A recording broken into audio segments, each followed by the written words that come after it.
Hello everyone, this is Harshita Sahu and welcome back to my YouTube channel. Today I'm here to talk about fear, all past traumas, childhood fear. I'm here to talk about all those things. मतलब इन सारी चीज़ों के बारे में शायद society इतना बात नहीं करती to overcome those fear. Even thing is कि अगर तुम्हें किसी चीज़ से डर लगता है, लाइट चली जाती है, अंधेरे से डर लगता है, अगर हाइट से डर लगता है, या फिर हो सकता है फेलियर से डर लगता है, तो कभी कभी काफ़ी क्रिटिसाइज किया जाता है इस चीज़ को, यार इसको तो डर लगता है। और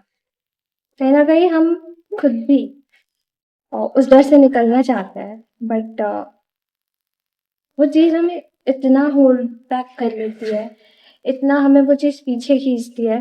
कि हम चाहकर भी आगे नहीं बढ़ पाते हैं। इट्स नॉट समथिंग कि हम उस डर से निकलना नहीं चाह रहे हैं, या फिर हमें अपने कंफर्ट ज़ोन में रहना अच्छा लग रहा है, और हमें ना इस चीज़ की इतनी आदत लग जाती है कि हम खुद को उस कंफर्ट ज़ोन तक ही हम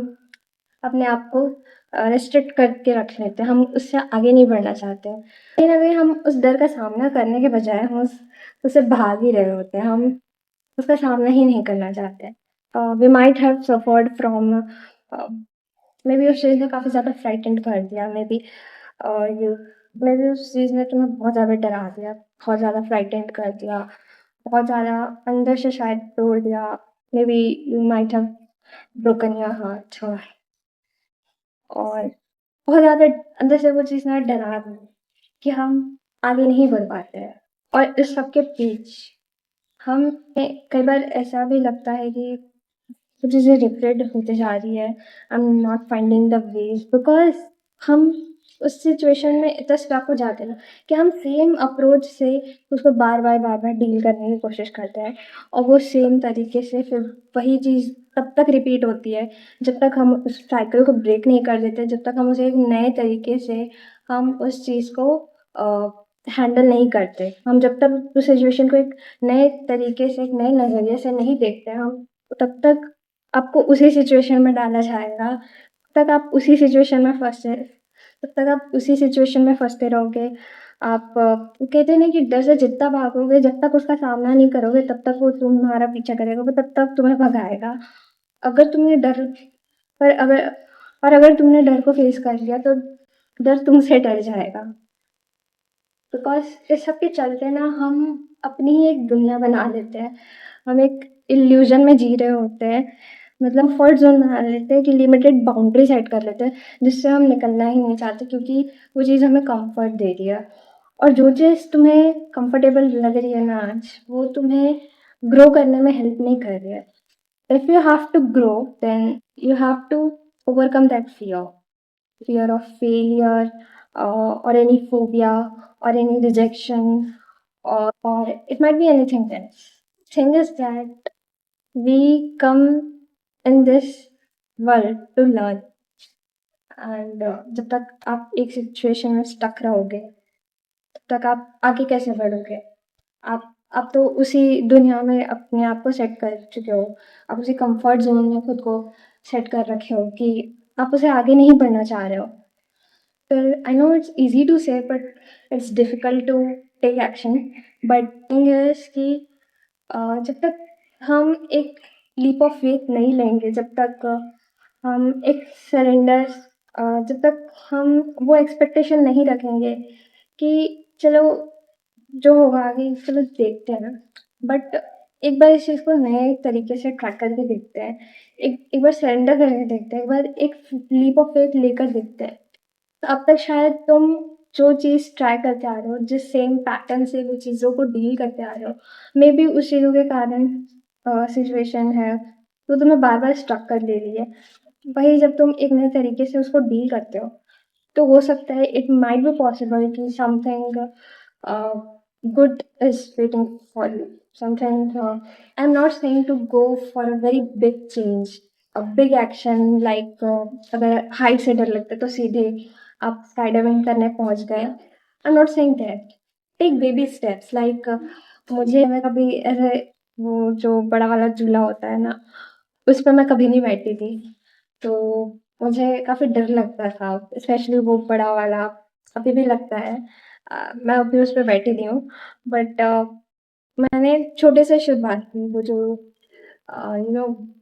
आई डोंट नो द नेम वो गोल something very weird but basically इससे सबसे डर लगता था डील विद दिस तो मैंने फिर एक इनिशिएटिव लिया वो जो ड्रैगन जो बोलते हैं ना वो आई don't know the name but वो गोल गोल जो स्पिन होता है वो वाला झूला I enjoyed the ride I really enjoyed the ride मुझे लग रहा था कि मैं शायद डर जाऊंगी बट बहुत मज़ा आया उस झूले पे I really enjoyed the ride मैंने अपने डर का सामना किया और जब मैंने सामना किया ना it became as an adventure for me and now it allows me to take more actions which makes me happy जब तुम अपने फियर को ओवरकम करते हो ना तो सबसे ज़्यादा खुशी तुम्हें ही होती है भले ही तुम बेबी स्टेप्स लेकर कुछ थोड़ा सा ही इम्प्रूवमेंट करो लेकिन वो खुशी you feel proud of your self कि नो आई मैंने फेथ रखा खुद पे रखा भगवान जी पे रखा मैं उस चीज़ को एक नए नज़रिए से ट्राई किया एक नए तरीके से ट्राई किया तो मुझे अंधेरे से भी काफ़ी डर लगता था बचपन में तो सबको ही लगता है बट इवन अगर रात को भी सोना है सिंगल रूम तो भी इतना डर लगता था मुझे एक लाइट चाहिए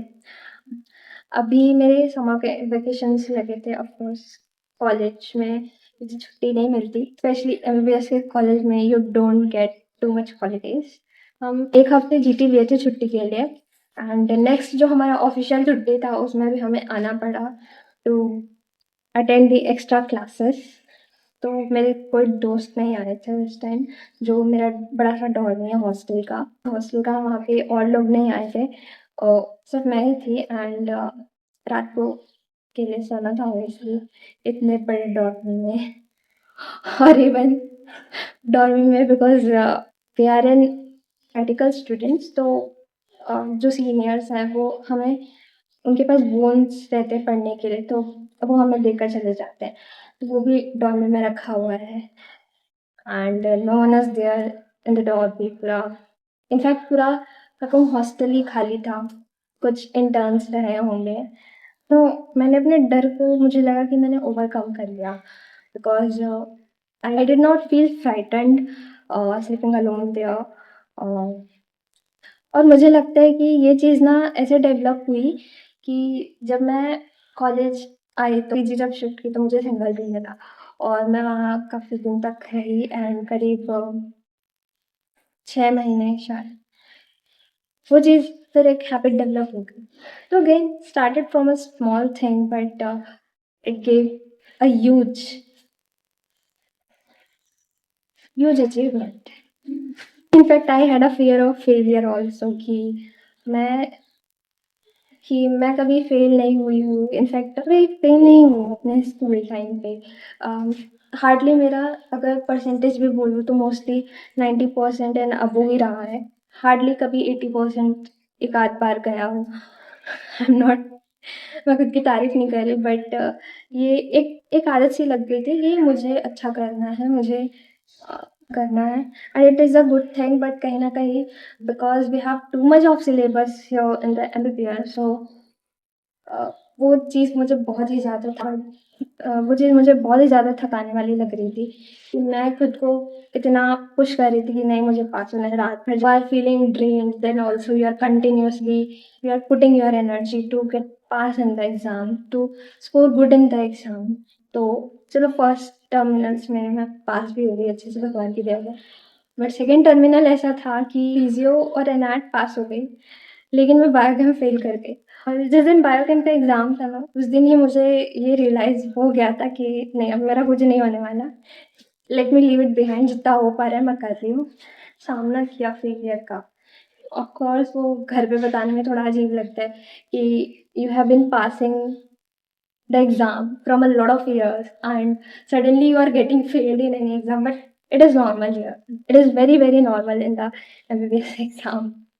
जब मैंने फर्स्ट टर्मिनल्स दिया ना, तो उस समय मुझे ये डर था कि कहीं मैं फ़ेल ना हो जाऊँ। बट मैं जब सेकंड टर्मिनल दिया, तो मैंने देखा फर्स्ट टर्मिनल में इतने सारे लोग फ़ेल हुए हैं। बट मतलब ये नहीं कह रही हूँ कि इतने सारे लोग फ़ेल हुए इसलिए फ़ेल हो, तो कोई ऐसा वो नहीं है। But But the thing is that I was continuously pushing myself. I was continuously pushing myself, जिसकी वजह से मैं ड्रेन हो रही थी और मुझे पता चल गया था कि मैं इसमें फेल होने वाली हूँ, और आई ओवरकम दैट। और मैंने उस चीज़ को एक्सेप्ट किया कि मुझे फेलियर का डर है और मैं इसमें फेल होने वाली हूँ, अंदर से आ जाता है। और मैं फेल हुई भी, मैंने फिर रेमेडियल भी किया, मैंने पास हो गई। So that was the first time I encountered failure in this kind of university or educational exams. दूसरा एग्ज़ाम्पल दूँ तो मुझे बोलने से बहुत डर लगता था। मेरा नीट में सिलेक्शन हुआ था ना, उसके बाद हमने एक वीडियो बनाया था कोचिंग में। तो उसमें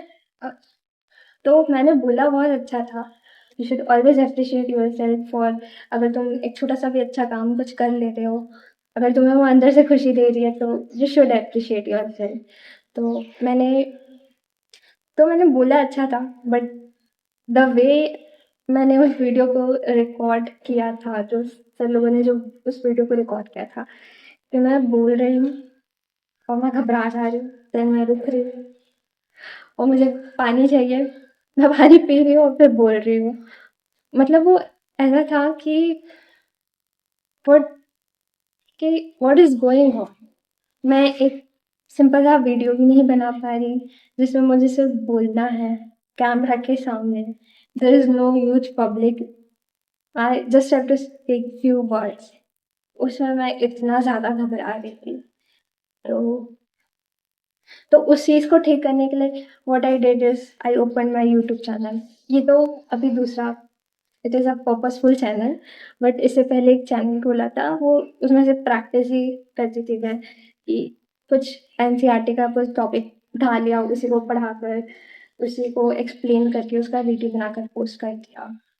तो इस तरह की चीज़ें मैंने करी, but now I am able to speak very well. मतलब मैं मेरे 230 की अगर बैच है, तो मैं वो पूरे 230 की बैच के सामने जाकर सेमिनार दे सकती हूँ। I can speak in front of a lot of crowd. Thing happens very suddenly और quickly. You need practice, you need faith, you need courage to move on from any fear you're facing here. Even if it is a fear of rejection, then practice that thing, because practice makes man perfect. And करने के बाद तुम उस चीज़ से ज़रूर बाहर निकल पाओगे। और इससे भी सबसे ज़्यादा इम्पोर्टेंट कई बार एक होप ऑफ फेथ होती है, बिकॉज़ हम कई बार ना इतना टूट जाते हैं अंदर से कि फर्दर हम स्टेप नहीं लेना चाहते। हम डर हम डर रहे होते हैं, कहीं हम फिर से हर्ट ना हो जाए, हम कहीं फिर से वो चीज़ हमें अंदर से तोड़ ना दे। हम इफ़ यू एनालाइज़ इट, अगर तुम उसको डीपली रियलाइज़ करने की कोशिश करो, तो यू विल गेट कि तुम क्यों उस चीज़ से बार-बार हर्ट हो रहे हो, why you are getting hurt all the time, uh, why क्यों तुम उस सिचुएशन में स्टक हो जा रहे हो। अगर तुम अगर डीपली उस चीज़ को सर्च करोगे ना, you will definitely get the point. और बस उस चीज़ को तुम्हें करेक्ट करना है, उस जो गलती हो रही थी उसे सुधारना है, and definitely you will move on from that type of situation, and this time things will be really really beautiful. इस चीज़ के लिए काफ़ी करेज लगता है। If you want to grow, अगर तुम इस सिचुएशन में चाहते हो from the current point, from the current situation, तो we have to change something. हम सोचते हैं कि बाहर से कोई हमारी आकर मदद कर दे, बाहर से उस सिचुएशन निकाल दे, हमारे डर को कोई खत्म कर दे बाहर से। तुम खुद सोचो ना, अगर तुम्हें डर लगता है पानी से और मैं तुम्हें जाकर पानी में फेंक दूँ, पानी में छोड़ दूँ, तो वहाँ पे तो तुम्हारा डर और बढ़ जाएगा। पर वही अगर तुम इनिशिएटिव लेते हो कि नहीं, मुझे पानी से डर लगता है and I want to overcome this fear, मैं हो सकता है तुम स्विमिंग के लिए जाओ, और पहले अगर बहुत ही ज़्यादा डर लगता है तो पानी में पैर डालना सीखो, फिर धीरे-धीरे करके डेप्थ बढ़ाओ, फिर हो सकता है तुम हाथ चलाओ, पानी में हाथ-पाँव चलाना सीखो। आई don't no much of swimming, but जो तुम्हारा फ़ियर है ना, उसे तुम्हें खुद ही ओवरकम करना होगा। कोई बाहर से भले ही आके तुम्हें वो एक्सटर्नल स्टिमुलस दे दे, कि ट्रिगर करे, पर बट वो चीज़ तुम्हें ट्रिगर करने वाली है। बट अगर तुम खुद इनिशिएटिव लेते हो, तुम खुद अपनी चीज़ों को, तुम खुद अपनी मिस्टेक्स को आइडेंटिफ़ाई करते हो, तुम खुद अगर अपने फ़ियर्स को आइडेंटिफ़ाई करते हो और उसे कैसे उसके साथ डील करना है, कैसे उससे मूव ऑन करना है, वो आइडेंटिफ़ाई करते हो, तो you will definitely be able to do it. Because again तरीके तो बहुत हैं उस चीज़ को ओवरकम करने के, but the thing is that तुम उस चीज़ का इनिशिएटिव लेते हो, क्या तुम उस चीज़ को सच में ओवरकम करना चाहते हो? सच में क्या उस सिचुएशन से बाहर निकलना चाहते हो? सच में क्या अपनी उस जो लिमिटेड दुनिया है उससे बाहर निकलना चाहते हो? उस इल्यूज़न से बाहर निकलना चाहते हो जो हमने खुद ही क्रिएट कर दी होती है due to our fears. It might look riskier at that time, but you will surely enjoy the outcome. If you are new to the channel, then you can subscribe to the channel. और अगर video अच्छी लगी तो like कर देना। और and I will be really happy अगर इस वीडियो को देखने के बाद अगर कोई अपने फेयर को सच में ओवरकम करना चाहे। I appreciate you and hoping for the best for you. Take care and